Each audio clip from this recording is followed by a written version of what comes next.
Y tenemos un porcentaje demasiado grande de gente arañando los cerros que no tiene qué comer. Y la única solución a esto no son los bonos. Esa no es la alternativa, no es regalarle dinero, es activar la economía. Es hacer una inversión productiva, estimulante de la economía.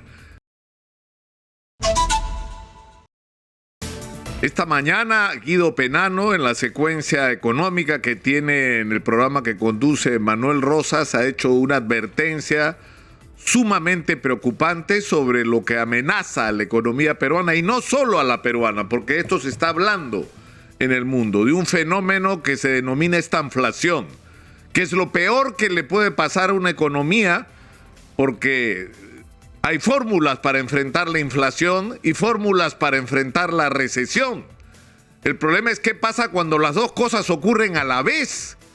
Es decir, cuando todo sube y lo único que no sube es la chamba. Porque se cierran los negocios, quiebran los negocios, no hay empleo, no hay capacidad de gasto de la gente y entramos en un trompo económico simplemente catastrófico. Eso es lo que nos está amenazando, y lo que causa preocupación es que si esto es lo que los especialistas en materia económica avisoran como una amenaza para nuestro país, lo que necesitaríamos es una clase política en otra sintonía. Es decir, no podemos seguir en esta permanente crisis política. Yo no sé si no se dan cuenta que esto no da más. O el día lunes vacan al presidente Castillo y seguimos para adelante, o habrá que buscar alguna fórmula que yo creo, en el caso de que el presidente se salve de la vacancia, tiene que incluir, porque es un tema de moral que no se puede evadir, la investigación por parte de la Fiscalía de la Nación ahora de las presuntas responsabilidades del presidente en los supuestos actos de corrupción cometidos por miembros de su despacho.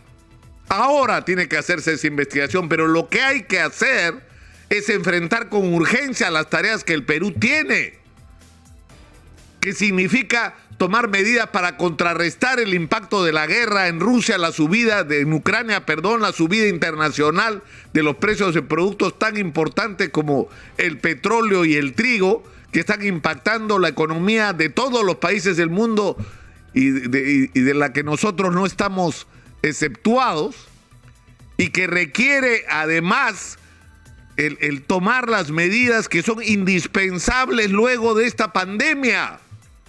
Es decir, lo hemos dicho acá innumerables veces, quienes más han pagado por la pandemia no son las grandes empresas, es la inmensa mayoría del Perú, de ese Perú denominado informal, de los pequeños empresarios, de la gente emprendedora que está asfixiada porque no puede cumplir sus obligaciones financieras, que no puede responder a los requerimientos del momento, que no logra salir adelante.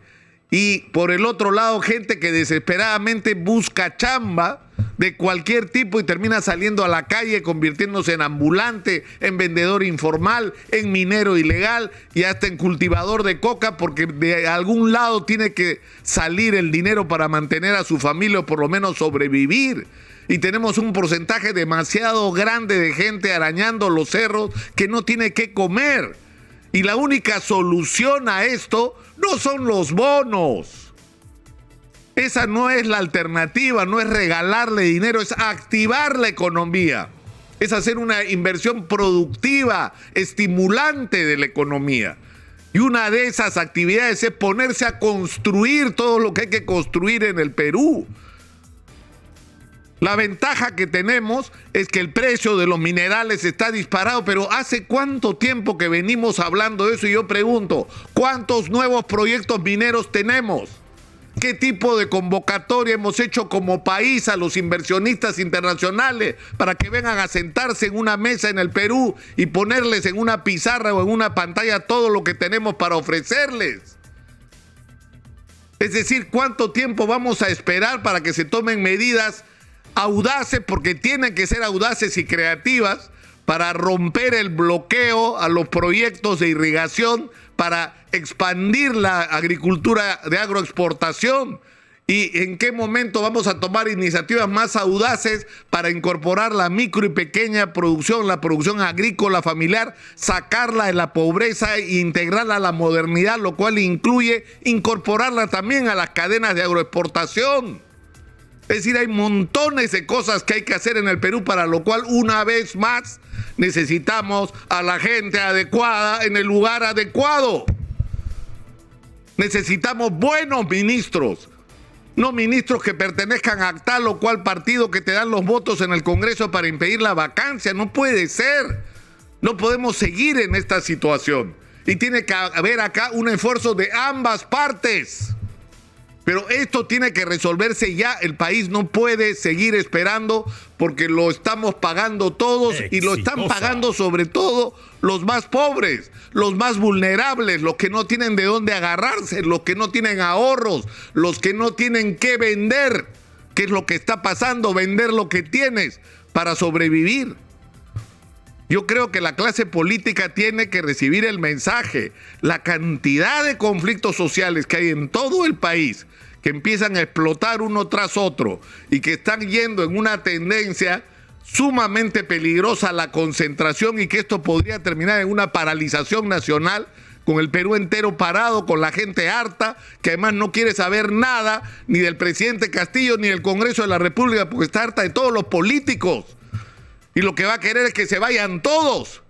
Y tienen que recibir todos el mensaje de que esto es lo que podemos enfrentar en las próximas semanas y meses, si no se produce un cambio significativo en la manera como se han estado manejando las cosas.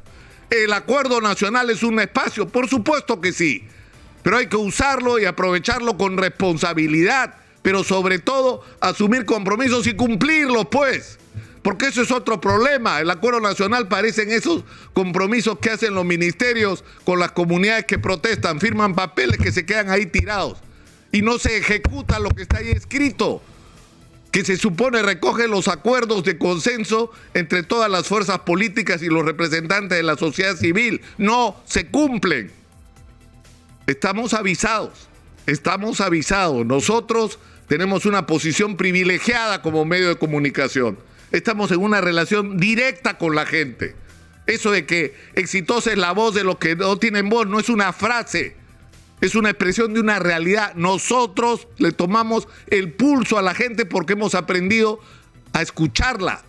Y eso es algo que deberían aprender los políticos. El tiempo, señores políticos, está en regresiva en contra de ustedes si no producen pronto un cambio significativo en la manera como se han estado comportando y haciendo las cosas, sobre todo en los últimos meses. Soy Nicolás Lucar. Esto es Hablemos Claro. Hablemos Claro.